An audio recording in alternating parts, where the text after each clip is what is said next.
سر اجازت دیں, نیازاللہ نیازی صاحب آ گئے ہمارے ساتھ. نیازی صاحب sorry for the technical glitch, please آپ کا اوپینین, ملک کے معاشی حالات, بجٹ آ رہا ہے, بجلی کا بحران, پانی کا بحران, گیس کا بحران, پیٹرول کا بحران, ٹیکس کا بحران, عوام کا تو کھیما نکل گیا ہے. نیازی صاحب آپ کی رائے پوری صورتحال پہ, حکومت قرضوں پہ چل رہی ہے. دیکھیں طلعت صاحب, یہ دونوں اتحادی بیٹھے ہیں جو 2023 سے فروری کے بعد اکٹھے بیٹھے ہیں. میں کبھی ہم ہمیشہ یہ کہتے ہیں کہ شاید ان کو عوام کا درد اس وجہ سے نہیں ہے کہ ان کے پاس عوام کا مینڈیٹ ہی نہیں ہے. اگر ان کے پاس عوام کا مینڈیٹ ہوتا تو آج انہیں عوام کا درد بھی ہوتا. کل ان کے دو اتحادی عبدالقادر مندوخیل صاحب اور میرے ساتھ زاہد صاحب بیٹھے تھے نون لیگ سے. انہوں نے خود ایڈمٹ کیا ہے کہ جو بجٹ پیش ہوگا اس میں عوام کو کوئی ریلیف نہیں مل رہا.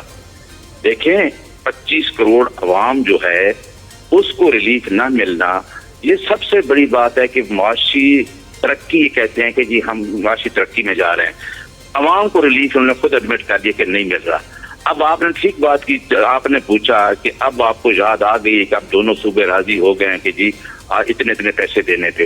اور بھائی یہ کب سے این ایف سی ایوارڈ کی بات ہو رہی تھی, 18ویں ترمیم تھی, کب سے بات ہو رہی تھی کہ آپ کو کہا گیا کہ یار 18ویں ترمیم میں اگر کوئی فیڈرل کے سبجیکٹ ہیں, ہیلتھ ہے, ایجوکیشن ہے, تو وہ چیزیں ریوزٹ ہونی چاہیے. اب یہ کل سے 5 جون سے بجٹ ان کے آپس میں نہیں ہوئے اتحادیوں کی, اس کے بعد 10 پہ گیا, 10 پہ 12 پہ چلا گیا, اور آج بھی وہ سر جوڑ کے بیٹھے ہیں سی سی آئی کی میٹنگ بلا کے کہ جی ہم نے کیا کرنا ہے. تو طلعت صاحب یہ ڈیلیور تو کر نہیں سکے.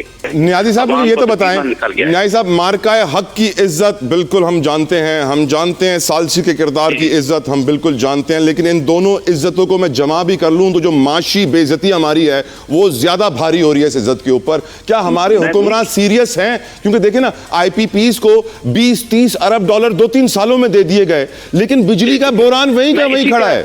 میں اسی پہ آ رہا ہوں طلعت صاحب. وہ مارکہ حق کی فتح تو ہم سارے کہتے ہیں پاکستانی, ہم پرو پاکستانی لوگ ہیں, لیکن ان کے اوپر جو بطور حکومت جو 47 کی حکومت ہم کہتے ہیں, انہوں نے جو ڈیلیور کرنا وہ تو نہیں کیا.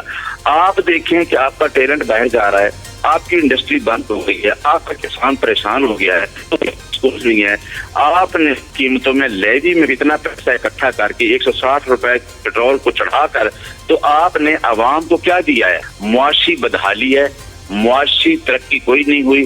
جو عوام کو ریلیف دینا ہے, ان کے پاس کوئی ایسا ایجنڈا نہیں ہے کہ عوام کو ریلیف دیں. بالکل ٹھیک سر. شاہدہ رحمانی صاحب آپ مجھے سن سکتی ہیں میڈم؟ میں آپ سے دوبارہ سوال کروں گا. سوال میرا بڑا سمپل سا ہے میڈم, کہ حکومت قرضوں میں چل رہی ہے, سب کی تنخواہیں قرضوں سے آ رہی ہیں, صوبوں کا حصہ کم کر کے وفاق کو دیا جا رہا ہے. وفاق کہہ رہا ہے کہ ان پیسوں سے میں 335 ارب روپے کے ڈیمز میں انویسٹمنٹ کروں گا. نیلم جھیلم کی 400-500 ارب کی انویسٹمنٹ پہلے ڈوبی ہوئی ہے ڈیم کے اندر کیونکہ ہمارا ڈیزائن فلا تھا. آپ کو یقین ہے کہ جس طریقے سے ہم خوشیاں مناتے ہیں کہ ہم انٹرنیشنلی بڑی عزت کما رہے ہیں, وہ دن کب آئے گا جب ہم معاشی ترقی کی خوشی منائیں گے کہ غربت ختم ہو گئی, بے روزگاری ختم ہو گئی, مہنگائی ختم ہو گئی؟ یا پھر ہم جان پرکنز کی کتاب کو یاد رکھیں جس میں وہ بتاتا ہے کہ ہم اکنامک ہٹ مین کا شکار ہوں گے, ہم پہ جنگ مسلط آرمی کے تھرو نہیں کی جائے گی, معاشی حالات کے تھرو کی جائے گی. شاہدہ صاحبہ, یور اوپینین میڈم. جی دیکھیں, سب سے پہلی بات تو یہ کہ آپ نے بجٹ کے حوالے سے جو بات کی اور اس کے علاوہ ڈیفینس کے حوالے سے جو بات ہوئی, بالکل سب سے پہلے تو ضروری آپ کا ملک کا دفاع ہے, اور آپ نے دیکھا کہ پاکستان نے اس میں مارکہ حق جیسے کارنامے کر کے انڈیا کو عبرتناک شکست دی اور خطے میں اپنا مقام بنایا. اس کے لیے بھی ایک آپ کو اماؤنٹ کی ضرورت ہوتی ہے جو بالکل پاکستانی قوم اپنا پیٹ کاٹ کے دے رہی. لیکن جہاں تک بات رہی کہ پاکستان جو ہے پاکستانی عوام کے ساتھ جو ہو رہا ہے, یا جو مہنگائی ہو رہی, جو ٹیکسز کی بھرمار ہے, پیٹرولیم لیویز ہو یا الیکٹریسٹی بلز ہوں یا یوٹیلیٹی بلز ہوں, یہ سارا پے تو عوام ڈائریکٹ کر رہی ہے, انڈائریکٹ بھی کر رہی ہے, ڈائریکٹ بھی کر رہی ہے. آپ ان کی تنخواہوں سے, آپ نے دیکھا ابھی آپ نے اپنے انٹرو میں بتایا کہ سب سے زیادہ جو ٹیکس کلیکشن ہو رہی ہے وہ پیٹرولیم لیوی سے ہو رہی ہے, سیکنڈ جو ہے وہ سیلری سے ہو رہی ہے. تو میرا سوال تو ایف بی آر سے ہوتا ہے کہ ایف بی آر نے جو ٹارگٹ اپنے رکھے تھے, جو گول رکھے تھے, اس کو کیوں نہیں اچیو کیا, کیوں اتنا بڑا شارٹ فال آیا؟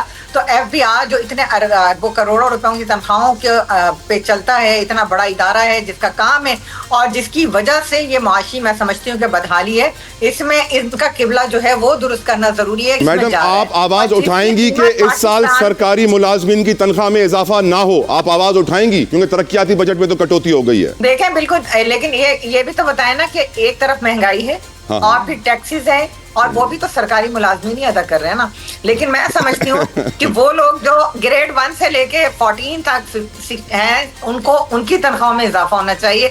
لیکن جو ہائی لیول کے ہیں, جو بابو ہیں, جو اس طرح کے منصوبے بناتے ہیں جس سے پاکستان کو نقصان ہوتا ہے, نیلم جیلم جیسے ہو یا اس طرح کے ہوں, اس میں پولیٹیشین سے زیادہ کردار تو آپ کو پتا ہے, اگر ہم کوئی بل بھی لاتے ہیں تو وہ یہی بابو لوگ بیٹھ کر جو ہے اس کو پاس کرواتے ہیں اور وہی بجٹ بنانے میں اپنا رول ادا کرتے ہیں. تو پھر یہ ان کی تنخواہوں کی کٹوتی تو بہت ضروری ہے, کیونکہ ان کو پرکس پریویلیج بھی ہے, ان کے پاس گاڑیاں بھی ہے, ڈرائیور بھی ہے, پیٹرول بھی ہے, ہر چیز ان کو ملتی ہے, بڑے بڑے آفیسز ہوتے ہیں, ایئر کنڈیشنز ہوتے ہیں, گھر ملتے ہیں. تو یہ ان کی تنخواہوں کی کٹوتی میں سمجھتی ہوں کہ بہت ضروری. آمین آمین آمین. اللہ تعالیٰ ہمارے ملک کو بابو راج سے بچائے اور بابوؤں کے کنٹرول سے بچائے, کیونکہ لگ یہی رہا ہے شاہدہ صاحب نے کہا کہ ہمارا جو ملک ہے وہ ان کے کنٹرول میں, اور ان کی تنخواہ تو بڑھے گی. عام آدمی کی تنخواہ, آپ کی میری تنخواہ نہیں بڑھے گی, ہمیں جو ہے نا بہت پاپڑ بیلنے پڑیں گے تنخواہ بڑھانے کے لیے, لیکن سرکاری بابوؤں کی تنخواہ تو ہر سال بڑھ, ہم جو زیادہ ٹیکس دیتے ہیں. ہر پاکستانی کی خواہش تھی, دل کی آواز تھی, کشمیر بنے گا پاکستان. لیکن ہم جانتے ہیں مقبوضہ کشمیر, آزاد جموں کشمیر ہمارے پاس, مقبوضہ کشمیر انڈیا کے پاس, انڈیا ہمیشہ چاہتا ہے کہ حالات خراب ہوں اور وہاں پہ انسٹیبلٹی کریٹ کرنے کے لیے کوشش کرتا ہے. ہم یہ بھی جانتے ہیں کہ اس مہینے آزاد جموں کشمیر میں الیکشن ہے, اور اسی مہینے ہم نے دیکھا کہ جوائنٹ عوامی ایکشن کمیٹی کو کالعدم قرار دے دیا گیا, پھر وہاں مظاہرے شروع ہوئے, ان کی احتجاج کو ناکام بنایا گیا. حکومت نے یقیناً بھرپور طاقت کا بھی استعمال کیا, ان کی سروں کی قیمت آج لگا دی گئی ہیں, مفرور بتایا جا رہا ہے, اور بتایا گیا جو بھی ان کو بتائے گا کہاں ہے, ان کے لیے کروڑوں روپے انعام رکھا گیا ہے. اور اس سچویشن کے اوپر ہماری حکومت کا نیریٹو یہی ہے کہ India is behind it. India Afghanistan میں بھی ہمارے خلاف کارروائی کر رہا ہے, بلوچستان میں بھی ہمارے خلاف کارروائی کر رہا ہے, ٹی ٹی پی کے تھرو KPK میں بھی ہمارے خلاف کارروائی کر رہا ہے, آزاد جموں کشمیر میں بھی ہمارے خلاف کارروائی کر رہا ہے. اس پہ گفتگو کریں گے. اور شاہدہ رحمانی صاحبہ, میں آپ ہی سے شروع کرنا چاہوں گا کہ آف کورس جو اس وقت مسئلہ کریٹ ہوا ہے, 38 مطالبات تھے عوامی ایکشن کمیٹی کے, تقریباً سارے ہی مان لیے گئے. آزاد جموں کشمیر میں ہم 6 روپے کا یونٹ دیتے ہیں بجلی کا, جو کہ بڑی خوش قسمتی کی بات ہے, پر ان کا ایک مطالبہ انتہائی دیرینہ ہے کہ ان کی اسمبلی سے مہاجرین کی سیٹیں کم کی جائیں. وہ کہتے ہیں کہ مہاجرین کے نام پہ پورے پاکستان سے لوگوں کو لا کے ان کے اسمبلی میں بٹھایا جاتا ہے, اور انہی میں سے طاقتور حلقے ایک وزیر اعظم چنتے ہیں. بہت سارے انٹلیکچوئلس کی یہ رائے ہے, ان کا اوپینین ہے کہ یہ ان کا مطالبہ درست ہے. حکومت کے حلقے یہ کہتے ہیں کہ ان کا مطالبہ درست نہیں ہے. شاہدہ رحمانی صاحبہ, آپ سے شروع کروں گا, آپ کی اس موضوع پہ رائے میڈم. دیکھیں, بالکل ایک افسوسناک امر ہے کہ جس طرح آپ نے خود اپنے انٹرو میں بتایا کہ وہاں انڈیا کی جو مداخلت ہے, انٹرفیئرنس ہے, اور جس سے آپ دیکھ رہے ہیں کہ اس وقت جو وہاں معاملات ہیں اس سے پاکستان کی بھی حرز سرائی ہو رہی ہے. لیکن میں سمجھتی ہوں کہ تمام تر معاملات کو نیگوسیشن کے ساتھ, مذاکرات کے ساتھ حل کرنا چاہیے. اور جہاں تک بات رہی مہاجرین کی سیٹ کی, تو دیکھیں دنیا بھر کے اندر کشمیری مہاجرین ہیں. جب مقبوضہ کشمیر پہ بھارت کی جو جاریہ تھے, جو اس کا تسلط ہے, جو غاصبانہ قبضہ ہے, اور لوگوں نے وہاں سے نقل مکانی کر کے پاکستان کے مختلف شہروں میں بھی رہ رہے ہیں, اور بڑی تعداد جو ہے لنڈن میں, یورپ میں, دنیا بھر کے ممالک میں رہ رہی ہے.